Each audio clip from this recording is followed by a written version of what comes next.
capítulo 3, verso 12. Lê aí, Luara. Os filhos de Israel tornaram a fazer o que era mal aos olhos do Senhor. Pega a caneta, circula aí. Fazer o que era mal aos olhos do Senhor. Então os filhos de Israel repetem um ciclo vicioso.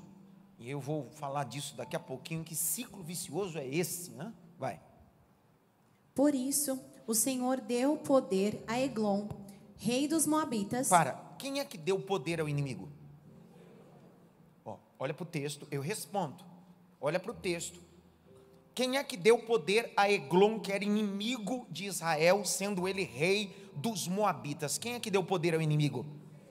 O Senhor. Deus está dando poder ao inimigo para colocar Israel aqui no texto, na linha. Às vezes Deus fortalece a oposição para nos colocar no propósito. Vai.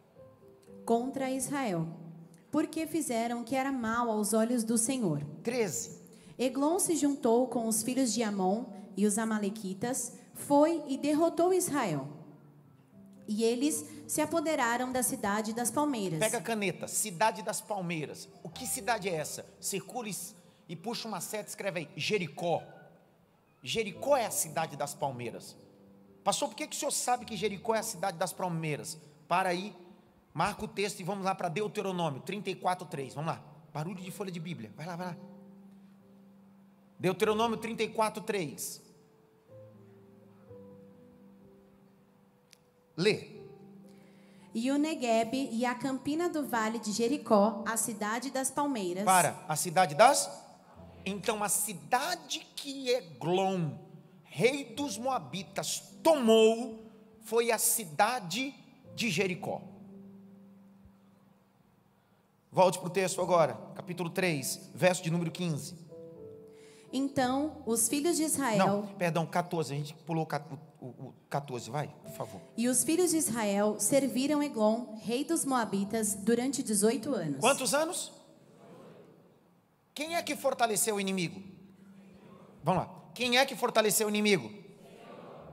E esse inimigo foi fortalecido e a sua força durou, o seu governo, a sua monarquia durou quanto tempo? 18 anos. Uau, vai. Então os filhos de Israel clamaram ao Senhor. A chave está aqui. Por que a gente passa tanto tempo para clamar? De novo. Capítulo de número 3, verso 15. Passaram 18 anos para clamar. 18 anos para orar. 18 anos para se posicionar. Por que a gente passa tanto tempo para cair na real? Por que a gente deixa a coisa piorar? O que deveria ficar só doente, morre e entra em estado de putrefação. Por quê? Porque a gente vai protelando as coisas. Porque se eles tivessem se posicionado logo Deus teria resolvido, logo Deus tinha suscitado o juiz. Mas a gente vai deixando, próximo ano, próxima semana, próximo mês, próxima oportunidade. Isso passou 18 anos. Por que ninguém está falando comigo aqui? Essa noite será uma noite de tomar decisões agora.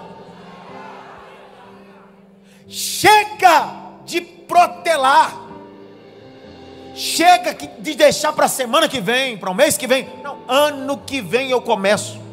2026, nada disso. Comece agora.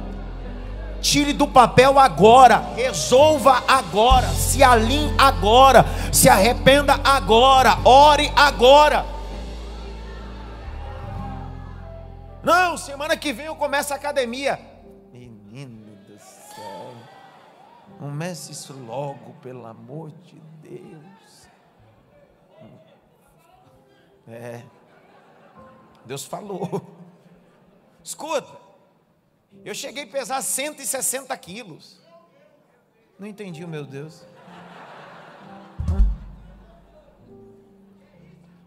Eu cheguei a pesar 160 quilos quando eu estava com 100, 120. Eu dizia bem assim, não, dá para segurar. 125, dá para segurar. 130, dá para segurar. Não, semana que vem eu começo. Quando eu vi, estava com 160, não dava para fazer mais nada.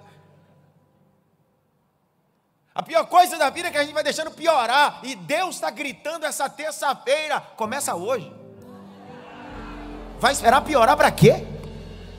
Olha aí o capítulo 3, verso 15. Vamos ler o 14 para dar contexto com o que você entender. Vai, lê o 14, vai! E os filhos de Israel serviram Eglon, rei dos Moabitas, durante 18 anos. Não é para servir Eglon, é para orar a Deus, que Deus muda o cativeiro. Mas a gente vai se conformando com as coisas, a gente vai se conformando com a crise, com os problemas, com os percalços. Só que uma hora a gente tem que cair na real. Mas para alguns demora muito tempo. Porque olha o verso 15, olha quanto tempo demorou, vai. Então os filhos de Israel clamaram ao Senhor, e o Senhor lhes suscitou um libertador. Olha o que Deus estava dizendo. Se na primeira semana, no primeiro semestre, no primeiro ano, você tivesse se posicionado, Israel, tivesse me buscado, Israel, eu já tinha levantado um libertador, eu já tinha levantado um juiz. Mas por que você demorou 18 anos?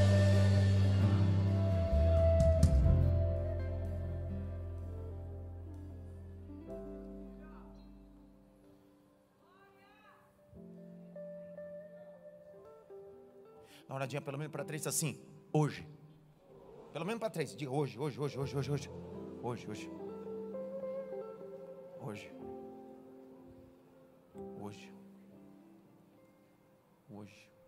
Lê, continua. Lhe suscitou um libertador, Eude, homem canhoto, filho de Gera, benjamita. Por meio dele, os filhos de Israel enviaram tributo a Eglon, rei dos Moabitas. Grite bem alto, presente. Pega a caneta, a palavra ali está tributo, é presente. Tributo era o imposto que era pago. Até porque Eglon é o rei. E está literalmente dizendo, tem que pagar tributo agora.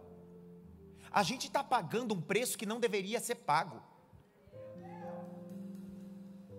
Quantos anos pagando esse tributo? Quantos anos? Precisava? De novo. Quantos anos pagando tributo ao rei chamado Eglon Moabita? Quantos anos? Tinha necessidade? Então por que você se acomodou pagando o preço que não deveria ser pago?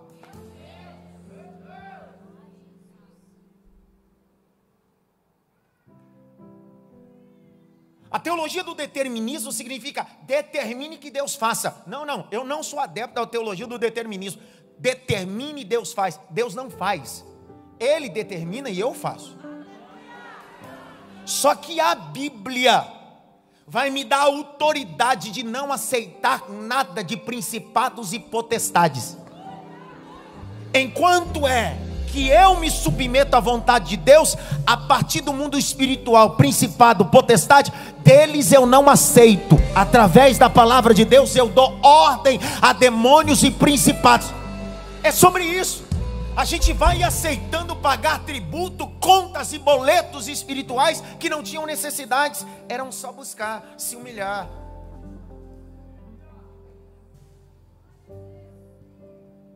Só que Deus, se você não pegar isso aqui, você vai ver. Só que o último boleto e o último tributo vai ser pago através de Eude. Vou de novo, vai ver se alguém prega comigo. Durante 18 anos o povo está pagando tributo, até uma hora que o povo começa a orar e diz: Senhor, nós nos arrependemos, Senhor, nós nos humilhamos, e nunca é tarde para se alinhar a Deus. E quando Deus sonda o coração do povo, Deus diz: vou levantar um libertador. Deus levanta Eude, e Deus, ao contrário do outro juiz, o Senhor diz bem assim: através de Eude, entrega na mão dele o tributo, que o rei acha que vai ser mais um tributo como os 18 anos, mas dessa vez será o último boleto. Jonathan, você ter dado glória a Deus. O Eglon está sentado no trono e está achando, será mais um boleto, será mais um tributo, mas Deus está dizendo: estou levantando Eude, E dessa vez será o último tributo, porque o tempo de libertação está chegando, diz o Senhor. Será que tem alguém que concorda com essa palavra? Tempo de libertação está chegando. Sim, levanta a mão direita assim, ó. Bata pelo menos em 3 mãos assim. Você é um Eude de Deus. Você é um Eude de Deus. Você é um Eude de Deus.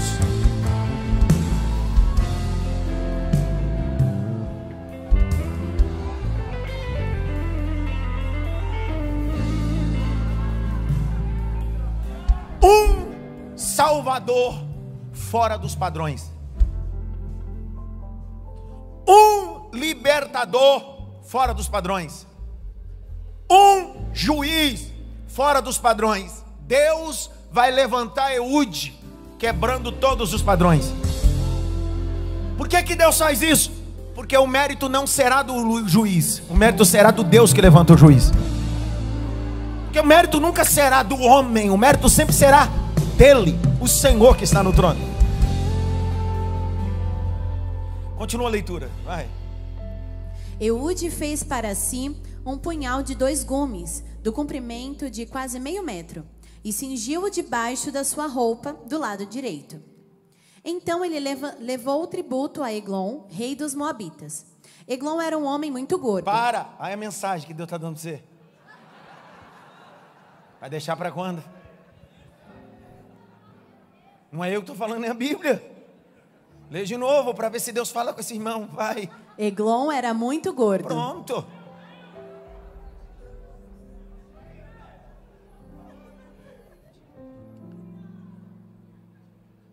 Pastor, isso é gordofobia. Não, não é sobre isso que eu estou falando. Eu estou dizendo sobre cuide do seu corpo. O seu corpo é templo do Espírito Santo.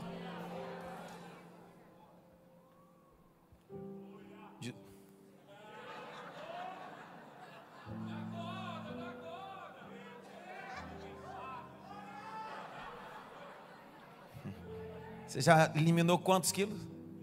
30 quilos, é? É por isso que ele está dando glória a Deus, entendeu? Ele está dando aleluia, está feliz em Deus, cara disso. Que antes era igual o Eglon. Mas outro dia eu falo sobre esse Eglon. 18, verso 18. Depois de entregar o tributo, Eude saiu com os carregadores do tributo. Ele, porém, voltou do ponto que estavam as imagens de escultura ao pé de Gilgal e disse ao rei: tem uma palavra secreta para o Senhor, ó rei. Pega a caneta, circula. Palavra secreta. Palavra secreta. Esse Eude é terrível. Ele está dizendo: o que eu vou lhe entregar em secreto. Porque tem vitória que Deus te dá em secreto, mas o resultado é público.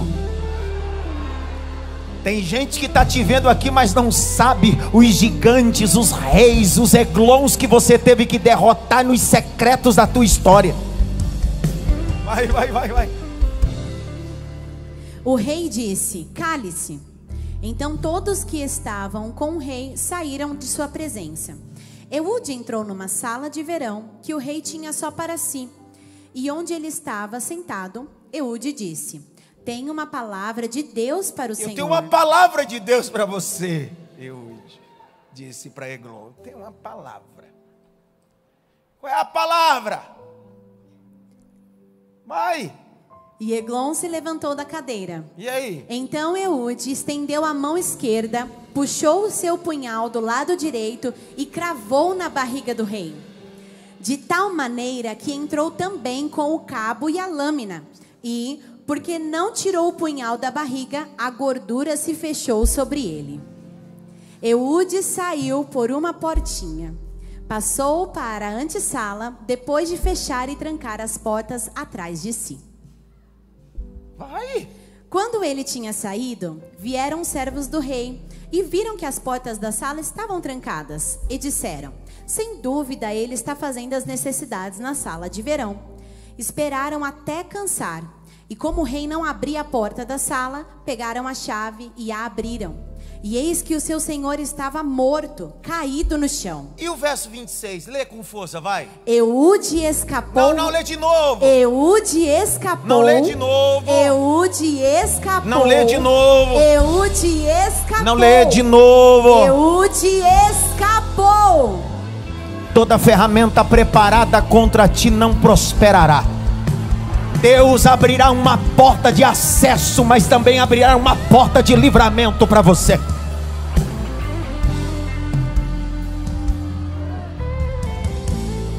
Estou essa tarde toda dentro desse texto. Continua a leitura.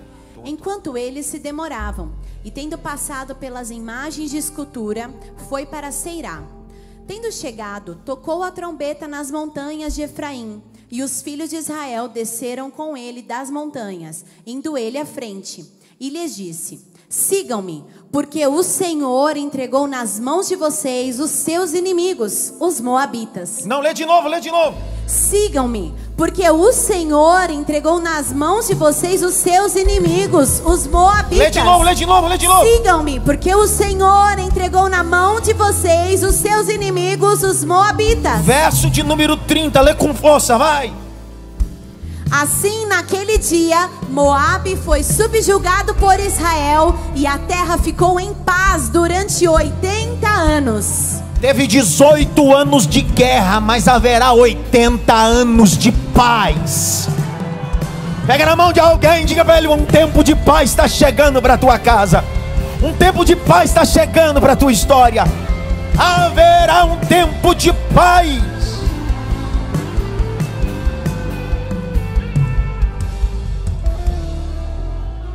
Acabou meu tempo.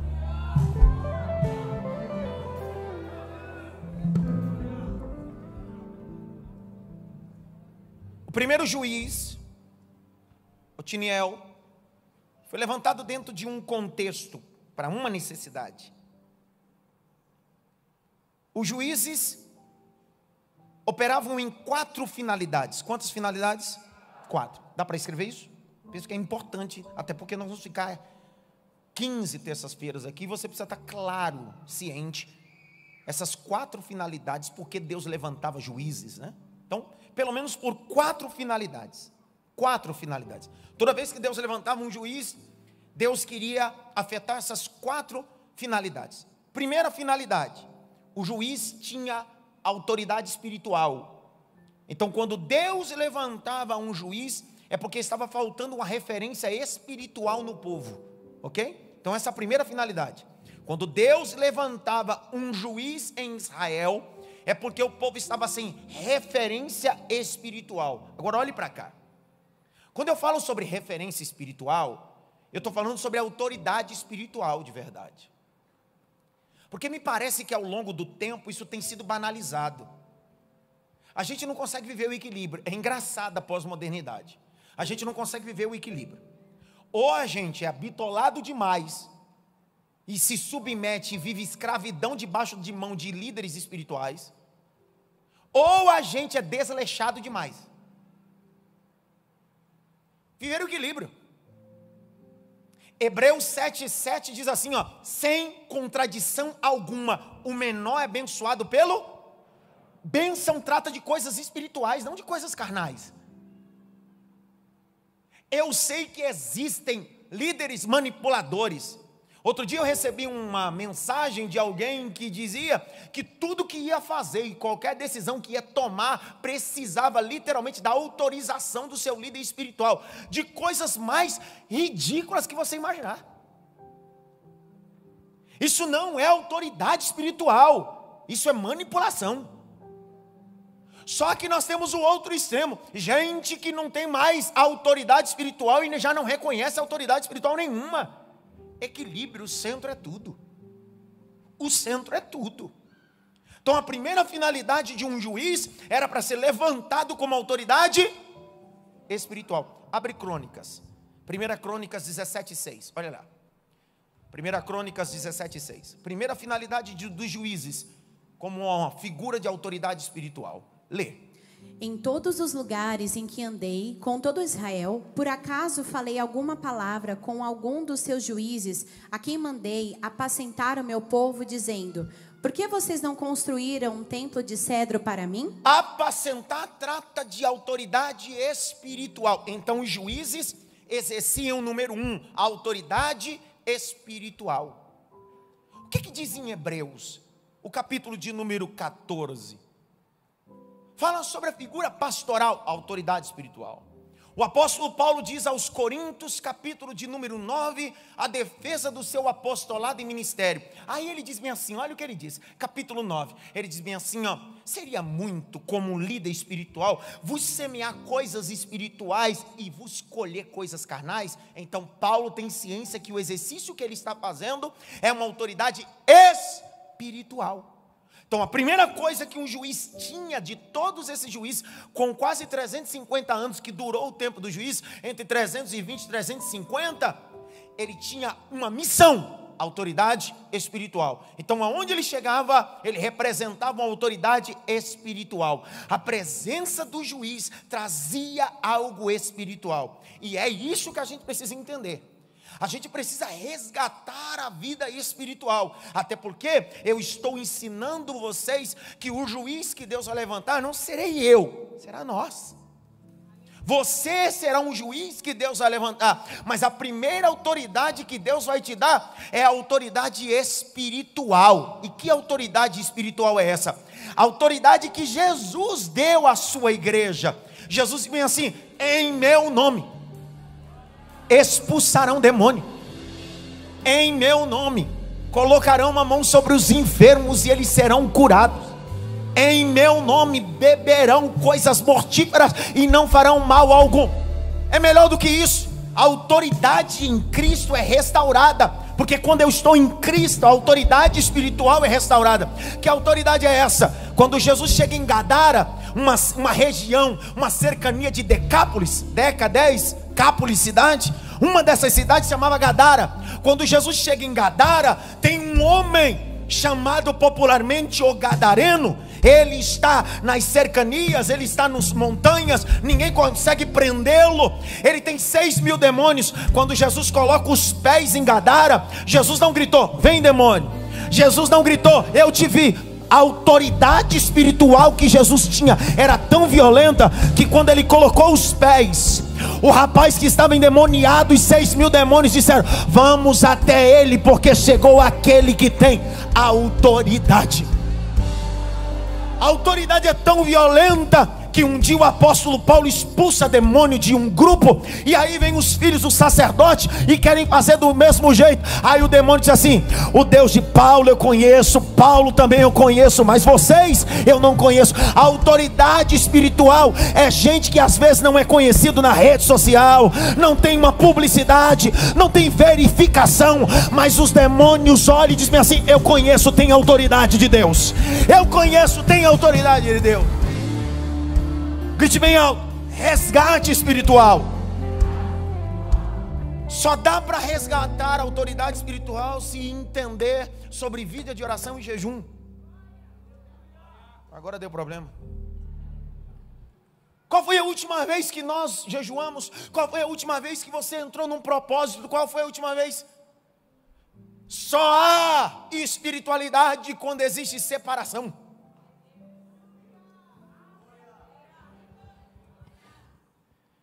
Jejum e oração, na ponte fisiológica, é como um atleta que quer alcançar uma meta importante sem treinar. Não adianta almejar o sucesso no campo atlético sem treinamento e condicionamento físico. Oração e jejum é do mesmo jeito. Não adianta querer só acessar, só acesso quando eu me separo. Grite bem alto, autoridade espiritual. Mas a autoridade espiritual, você precisa, nós precisamos viver uma vida de oração e jejum. 2, enquanto a primeira finalidade de um juiz era estabelecer uma autoridade espiritual, toda vez que Deus levantava um juiz, Deus levantava um libertador de miséria. O povo estava vivendo miséria, Deus ia lá e levantava, esse aí vai libertar o povo da miséria. O tempo da miséria acabava quando um juiz era levantado. O tempo de opressão acabava quando Deus levantava um juiz. Ele era autoridade espiritual, mas era o agente que finalizava o tempo de crise. Você crê nisso, sim ou não? Grite bem alto: eu serei um agente libertador de miséria. Era para você ter dado glória, mas tudo bem. José, fora do tempo dos juízes, foi esse agente que acabava com miséria, porque em toda a terra tinha miséria, mas no Egito tinha prosperidade. Vou de novo: em toda a terra estava todo mundo desprovido de cereal, de semente de pão. Alguém gritou e disse assim: lá no Egito tem pão. Por quê? Não é por causa do Nilo, é porque tem um José que Deus levantou em tempo de crise. Grite bem alto: eu recebo essa palavra. Então a segunda finalidade, a primeira é uma autoridade espiritual, a segunda é um libertador de miséria. Alguém ou uma pessoa, um juiz, quando era levantado, o tempo de miséria acabava. Olha lá, Juízes capítulo 2, olha lá o texto, verso de número 16. Lê para mim, por favor. Juízes 2,16. Então o Senhor suscitou juízes que os livraram das mãos dos que atacavam e roubavam. Não, lê de novo. Então o Senhor suscitou juízes que os livraram das mãos dos que os atacavam e roubavam. Não, lê de novo, lê de novo. Então o Senhor suscitou juízes que os livraram das mãos dos que o atacavam e roubavam. Então, enquanto não tinha juízo, o povo plantava, mas não colhia. O povo pegava na mão, mas era saqueado, era roubado. Só que quando Deus dizia: vou levantar um juiz, Deus estava dizendo: o tempo do roubo acabou.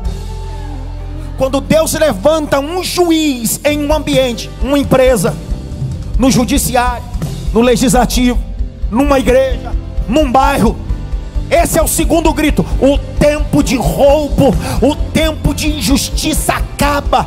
Chega o tempo da prosperidade de Deus.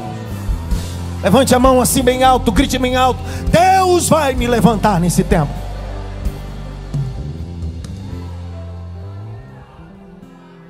Número 1, quando o juiz era levantado, ele era levantado como autoridade espiritual. Número 2, quando o juiz era levantado, ele era levantado como agenciador ou libertador de miséria. Tempo de roubo acabava, porque Deus levantou esse juiz. Deus levantou esse juiz. 3, terceira finalidade de um juiz: quando Deus levantava um juiz, Deus era com o juiz. Ele não precisava ser do PSDB, do PMDB, do PT. Ele não precisava ser da direita, da esquerda, do centro. Ele não precisava escolher partido nem legenda. Era Deus que levantou ele. Deus era com ele. Qualquer oposição que viesse contra esse juiz, neste tempo que se levantasse, alguém dizia bem assim: Deus levantou. E se Deus levantou, terceiro, Deus é com esse juiz. Juízes 2,17, põe na tela aí. Juízes 2,17, lê com força. 2,17. Vamos.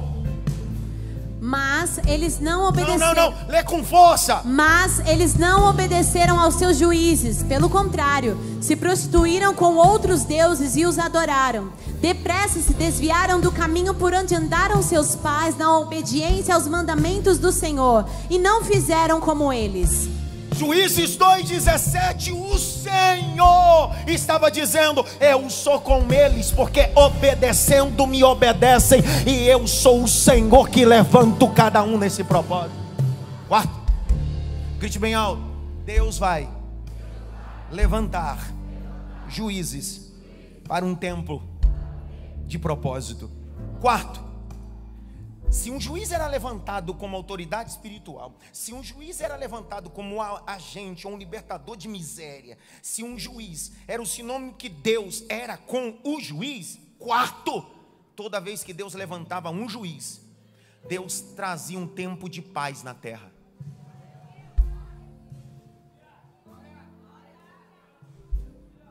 Aleluia. Se Deus levantar uma mulher como juíza, Deus traz tempo de paz. Se Deus levantar um homem como juiz, Deus levanta um tempo de paz. Grite bem alto: paz. Porque toda vez que Deus levantava um juiz, Deus dizia: estou trazendo paz para esse ambiente. 2 Samuel 7,11. 2 Samuel 7,11. Lê com força. 2 Samuel 7,11. Lê.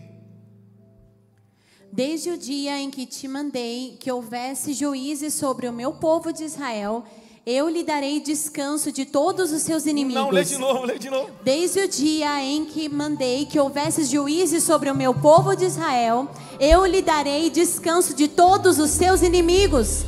O Senhor também lhe faz saber que Ele, o Senhor, fará uma casa para você. O que Deus estava dizendo é: no meio do caos e no meio das guerras e no meio de tudo isso, quando eu levanto um juiz, eu trago tempo de paz. Por isso que no Novo Testamento a humanidade estava em guerra espiritual. O Pai enviou os juízes dos juízes, chamado Jesus Cristo, e Ele foi feito príncipe da paz.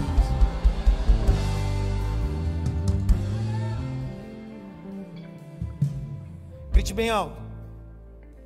Líder espiritual, libertador de miséria. E Deus era com juiz. O terceiro é Deus era com juiz. Grite bem alto, Deus era com juiz. Olha lá, 2,18.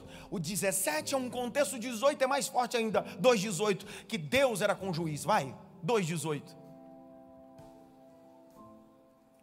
Quando o Senhor lhe suscitava juízes, o Senhor estava com o juiz. Não, lê de novo, lê de novo. Quando o Senhor lhe suscitava juízes, o Senhor estava com o juiz. Não, lê de novo, lê de novo. Quando o Senhor lhe suscitava juízes, o Senhor estava com o juiz. Vai, continua. E o livrava das mãos dos seus inimigos todos os dias daquele juiz. Porque o Senhor se compadecia deles antes dos seus gemidos, por causa dos que afligiam e oprimiam. Olha o que Deus está dizendo: se eu levanto um juiz, eu levanto ele como autoridade espiritual. Se eu levanto um juiz, levanto ele como um agente ou libertador de miséria. Quando eu levanto um juiz, eu sou com esse juiz. Quando eu levanto o juiz, eu trago paz e descanso a esta terra.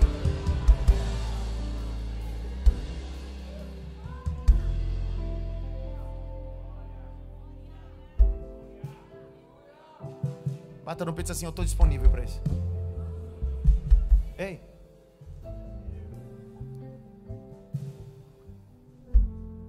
O juiz que Deus quer levantar, fazendo conexão do texto veterotestamentário para um texto neotestamentário, para você, é o seguinte: Deus precisa de juízes em casa.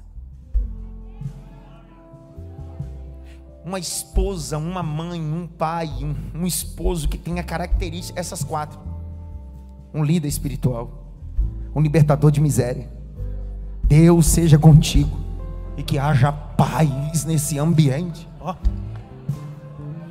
Deus não quer levantar alguém que tem um martelo na mão, não é essa figura do judiciário, não é essa figura, não é essa figura do magistrado, não é essa figura. O que Deus está dizendo é: eu preciso de alguém disponível.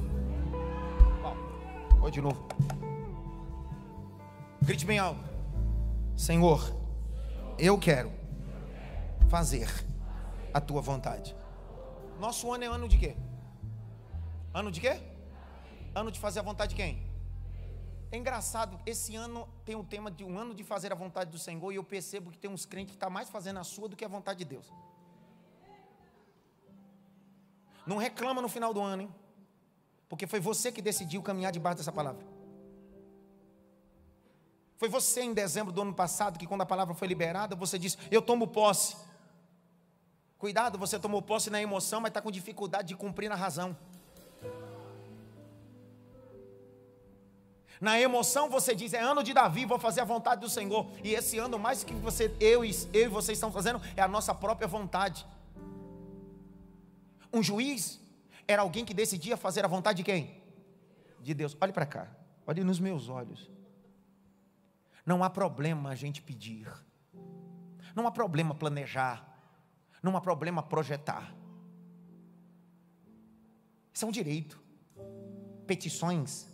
A oração do Pai Nosso nos ensina a pedir. A oração do Pai Nosso nos ensina a suplicar, sim ou não? Só que a oração do Pai Nosso nos ensina que, no final, o que tem que prevalecer é o quê? Que seja feita a minha? O quê? O problema está aqui. A oração do Pai Nosso, a gente ora quase tudo, menos isso. Eu tenho o direito de pedir, de projetar, mas no final, a minha obrigação é dizer, mas que seja feita a sua vontade. Ainda que às vezes a vontade do Pai seja dolorosa, mas é a melhor que tem. Porque até o Filho, Jesus em carne, passou por essa crise. Dentro do Getsemane, quando os poros se dilatam, em lugar de suor sai sangue, ele está orando, diz assim: Senhor, se for possível, passe de mim este cálice. Só que ele diz, mas que seja feita a tua vontade. Qual era a vontade do Pai? Não era poupar da prisão. Qual era a vontade do Pai? Ele deveria ser preso, ele deveria ser julgado, ele deveria ser crucificado, ele deveria ser martirizado das 9 da manhã até as 3 da tarde.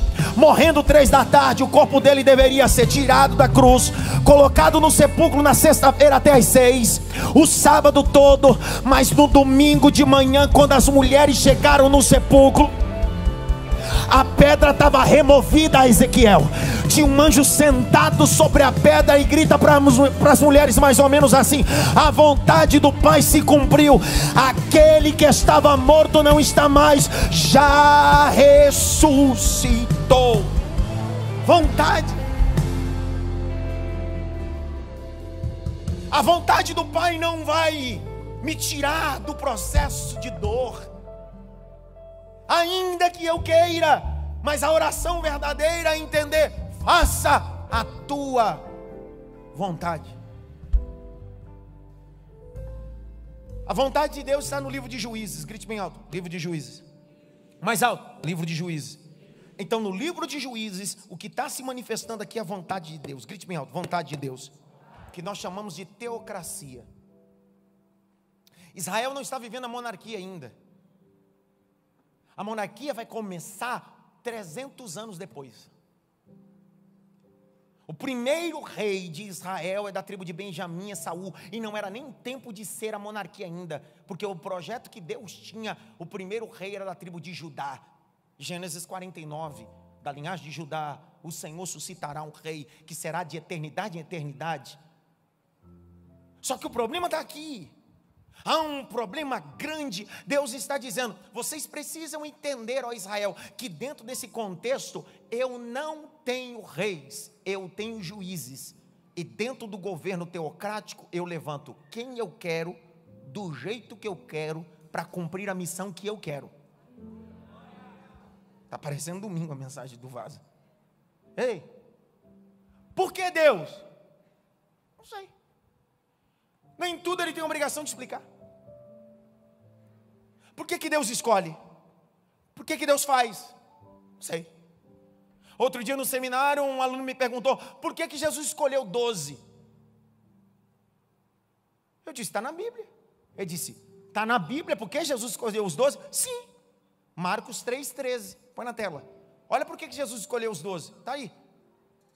E depois Jesus subiu ao monte e chamou os que ele...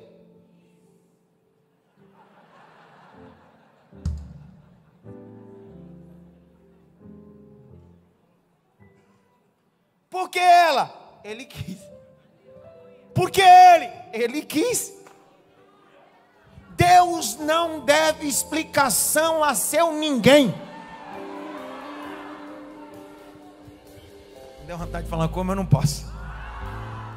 Ô mimadinho gospel, você está muito mimadinho achando que Deus vai ter a obrigação de explicar por que ele escolheu Pedro, por que ele escolheu João. Não, ele vai ter que me explicar por que escolheu Tomé, aquele que nega. Vai ter que me explicar por que escolheu até Judas, o traidor.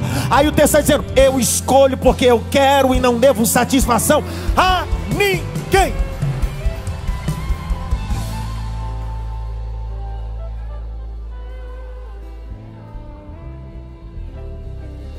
Se ele te escolheu porque ele. Se ele escolheu outra pessoa, escolheu porque ele. E não é porque ele tinha só uma opção. Ele tinha tantas opções. Se der glória agora, você vai ver. Ele tinha, não era só você, só eu, não. Não, ele tinha várias. A Bíblia diz que um dia Elias está numa crise lá no deserto de Beceba, debaixo de um zimbro, vivendo uma melancolia profunda e dizendo: só sobrou eu, só tem eu, não tem mais ninguém. Eu sou a única Coca-Cola do deserto, eu sou a única bolacha desse pacote. Aí Deus disse: Elias, ele disse: sim, Senhor, antes de eu te levantar, eu preciso te dizer uma coisa. O que é? Eu tenho mais 7.000, tá? Eu tenho 7.000 opções. Você não é a única. Fui eu que quis te levantar, mas se eu não quiser, levanto mais 7.000 e o meu nome será glorificado. Grite bem alto: Deus tem várias opções. E nós, quantas? Eu só tenho uma. Enquanto ele tem várias opções, eu, Adson, só tenho uma opção: ele. Um dia ele se levanta e diz-me assim: ó, eu tenho várias opções, mas vocês só têm uma opção. Quem tem sede, vem a mim e beba. Vocês têm uma única opção. Quem está cansado e sobrecarregado, vem, porque eu sou aquele que posso te dar descanso. Grite bem alto: Deus sempre tem outra opção. Várias. Quer ver? Lucas capítulo 5, verso 1 e 2. Põe na tela, lê, Luara, rápido. Eu não vou terminar Eude hoje, eu vou terminar semana que vem. Eu estou aqui há 18 anos, posso pregar mais 18 anos só sobre Eude, toda terça-feira, só de raiva. Vai. Aconteceu que Jesus estava junto ao lago de Genezaré, e a multidão o apertava para ouvir a palavra de Deus. Então ele viu 2 barcos. Quantos barcos? 2 barcos. Mas ele precisa de quantos? Quantos barcos tem? Mas ele precisa de quantos? Olha o que Lucas está dizendo: Pedro, você nunca foi a única opção. Nunca foi o seu barco a única opção, Pedro. Jesus tinha outras opções. Se você não deixasse Jesus entrar no teu barco, Pedro, Jesus entraria em outro barco. Grite bem alto: eu estou disponível.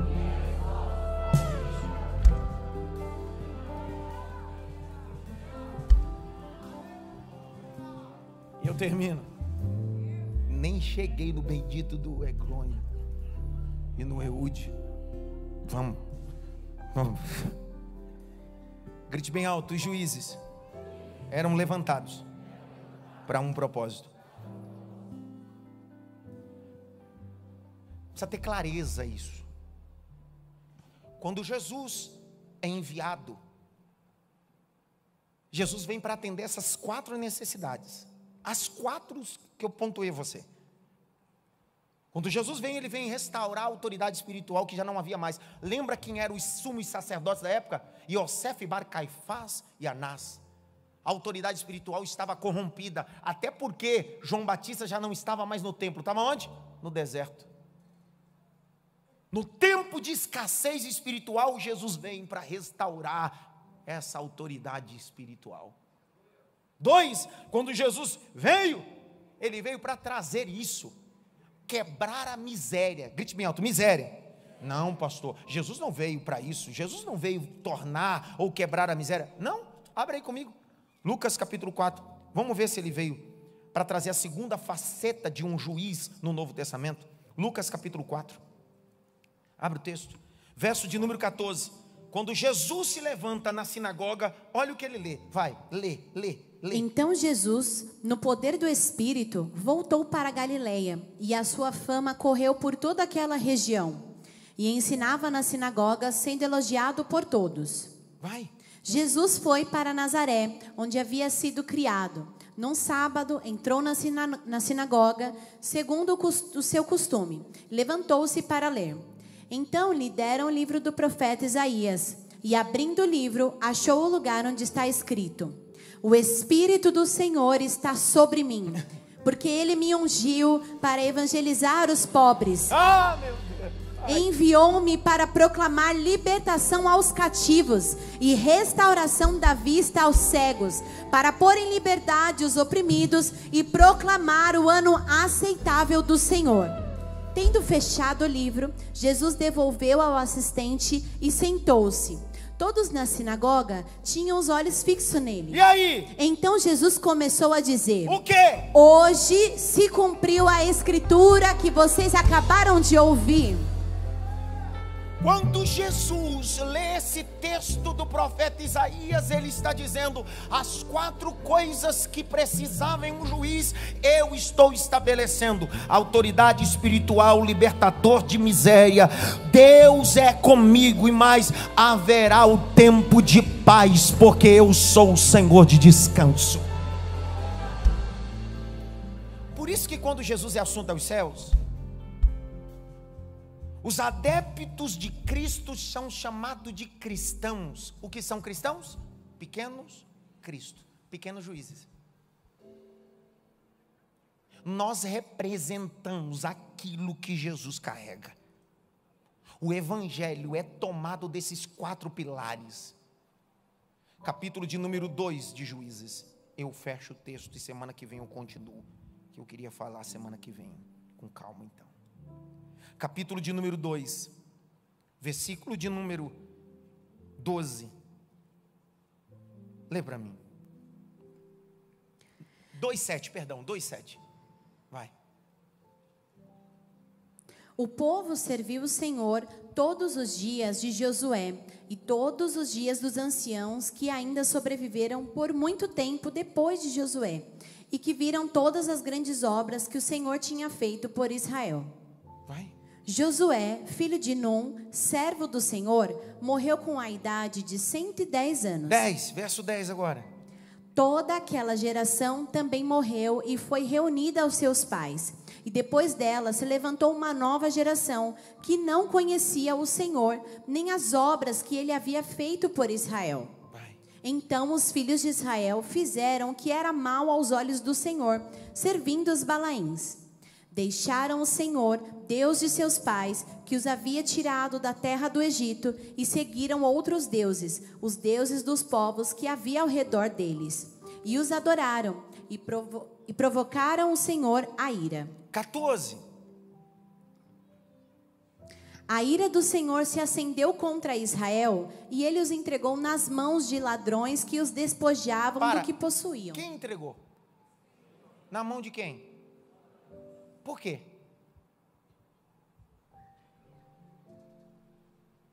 Não reclame daquilo que você mesmo plantou. Nós temos uma mania, nós não, vou dizer eu, né? Vou falar você. Eu tenho uma mania de reclamar daquilo que eu planto, achando que a terra tem obrigação de dar o fruto que eu nunca semeei. Não dá para reclamar do resultado da semente, que é o fruto daquilo que eu fiz. Olha o capítulo de número 2, eu finalizo fechando o verso de número 16. Lê, 16 a 19. Então o Senhor suscitou juízes que os livraram das mãos dos que os atacavam e roubavam. Mas eles não obedeceram aos juízes. Pelo contrário, se prostituíram com outros deuses e os adoraram. Depressa se desviaram do caminho por onde andaram seus pais, na obediência aos mandamentos do Senhor. Olha, não existe bênção na desobediência, pessoal. Sabe esse tipo de vídeo que você assiste desses profetas picareta na casa de um bando de gente tranqueira, no 5º, no 10º casamento, na orgia imoral, e eles lá profetizando que Deus vai abrir, que Deus vai abençoar? São profetas mentirosos, comprados. Porque não existe bênção na imoralidade. Não existe bênção na desobediência. A bênção está na obediência ao Senhor. Não é obediência a uma placa de igreja, a um líder espiritual. Porque quando você lê aqui, e eles não obedeceram os juízes, lembra que um juiz só era levantado por Deus e Deus era com o juiz? Então não trata de alguém que obedece um homem, segundo o contexto aqui. Era alguém que deixava de ouvir o próprio Deus. O povo está sendo roubado porque rejeitava o próprio Deus. Continua a leitura. Vai. E não fizeram como eles.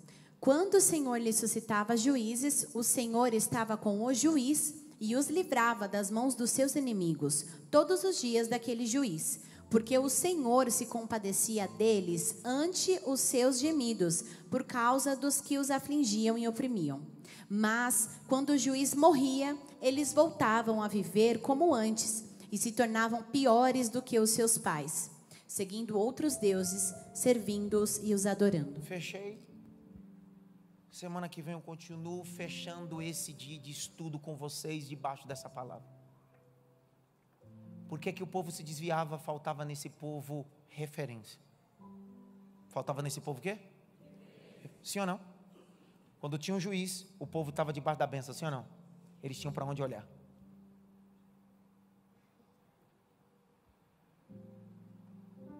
Nós nunca vivemos um tempo tão terrível sem referências.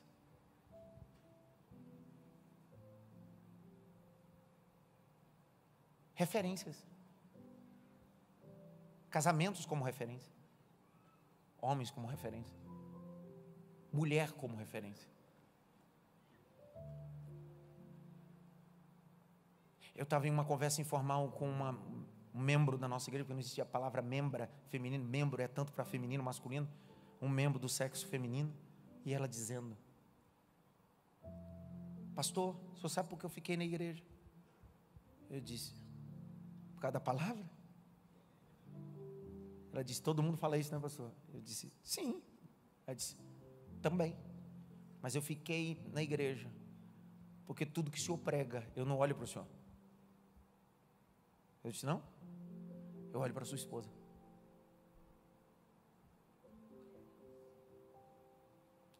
Porque ela é a confirmação do seu sermão. Não adianta termos líderes que cobram uma coisa que não vivem.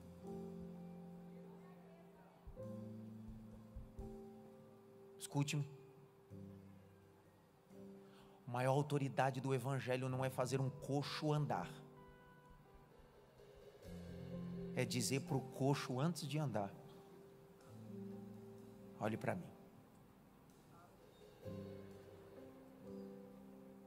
Atos 3, verso 1. Olha aí. Atos 3, 1. Pedro e João estavam se dirigindo ao templo para a hora da oração, às 3 horas da tarde. 2. Estando sendo levado um homem coxo de nascença, que diariamente era colocado à porta do templo chamado Formosa, para pedir esmola aos que entravam. Verso 3. Quando ele viu Pedro e João que iam entrando no templo, pediu-lhe que dessem uma esmola. 4. Pedro, fitando junto com ele, disse: olhe para nós. Esses 2 discípulos apóstolos não disseram: levantem e anda. Primeiro milagre é ter a capacidade de dizer para as pessoas: olhe para nós. Dizer para alguém: olhe para nós, não significa que você não erre, mas você pode ser referência até quando você erra, em ter a capacidade de se retratar. Nós precisamos resgatar o evangelho de referências. Resgatar. Uma obreira nossa, a Jaque, que é educadora. Cadê Jaque? Está por aí? A Jaque é educadora, a outra. Está aí não? Está lá no Espaço Gourmet? Jaque? A Jaque é educadora, a outra. Lá no Espaço, ali, Jaque. Jaque fez aniversário, não foi, Jaque? E eu mandei lá no grupo. Eu entrei lá no grupo e me desculpei. Falei assim: Jaque, desculpa, eu estava em viagem. Aí alguém me chamou no particular. Eu disse: pastor, por que o senhor pediu desculpa? O senhor não precisava pedir desculpa porque o senhor esqueceu o aniversário dela. Eu disse: preciso. Porque assim como ela me trata como precioso, eu preciso tratar ela também. ter a capacidade de ser exemplo até quando a gente erra. Deus quer levantar juízes em casa. Deus quer levantar juízes nas empresas. Deus quer levantar juízes nas ruas. Deus quer levantar juízes dentro da igreja. Não pessoas que condenem, mas pessoas que livram. Fique em pé.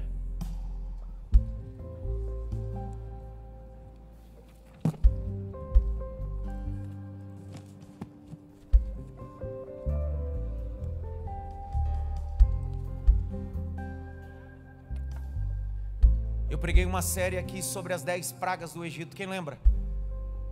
Só a guisa introdutória da Sassa nós ficamos quantas terças? 8. Então isso aqui foi só a guisa introdutória de Eude.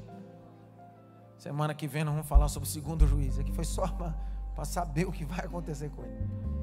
Vamos guardar isso aqui, porque semana que vem a gente vai saber sobre os canhotos. Vamos aprender sobre os canhotos ao longo da história, na época medieval.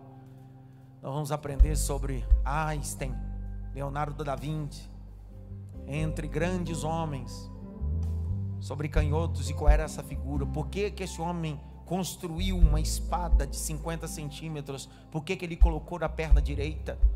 Por que ele entra em uma câmara secreta? O que representou esse Eude no contexto e o que ele pode ser aplicado para os dias atuais. E vou terminar semana que vem dizendo 3 finalidades porque Deus levantou Eude, e 3 finalidades porque Deus vai te levantar nesse tempo de crise. Diga glória a Deus por isso. Tem alguém essa noite que queira se reconciliar ou aceitar Jesus? Tem alguém essa noite na galeria, no templo? Só levantar sua mão direito onde você está. Pastor, eu ouvi a mensagem e há um convite de Deus. Depois que você foi esclarecido pela palavra, o Espírito te convenceu. Tem alguém essa noite? Tem uma moça ali vindo. Tem mais alguém? Vem, minha filha, vem. Vem. Vem. Vem. Você percebeu que essa mensagem não emocionou ninguém? Porque a verdade do Evangelho é essa. O Evangelho não emociona, o Evangelho traz razão. Tem mais alguém aí? Mais alguém? Mais alguém? Tem mais alguém? É que eu posso orar por essa alma? Mais alguém? Quanto?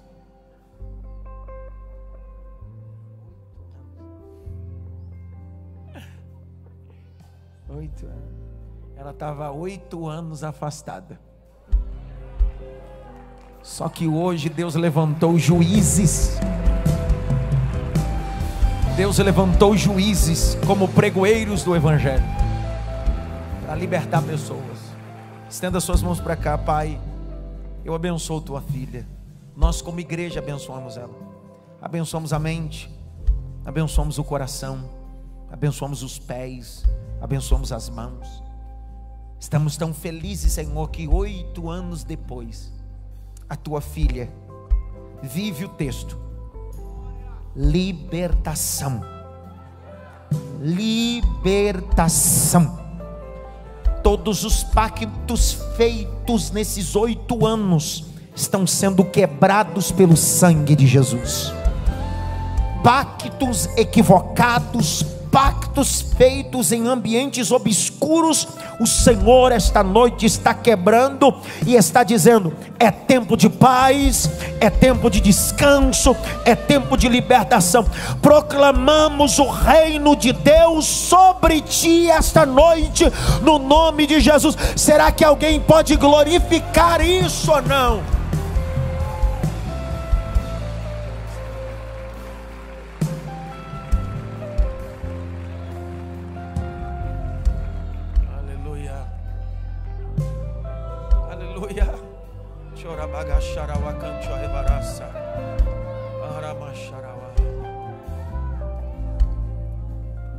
Quatro finalidades porque Deus levantava o juiz. Saia desta noite debaixo dessa palavra: Deus vai me levantar nesse tempo para 4 finalidades. 4 finalidades. Amém? Faça assim. Valeu a pena estar aqui hoje ou não? Sim ou não? Eu te espero semana que vem, se Deus quiser. Se não quiser, a gente estará na glória. Aí lá ele termina de pregar para nós todos os juízes. Que a graça do nosso Senhor e Salvador Jesus Cristo, o grande amor de Deus Pai, a consolação e a união do Espírito Santo seja com todos, não só agora, mas para todos sempre. Quantos podem dizer amém? Um cheiro!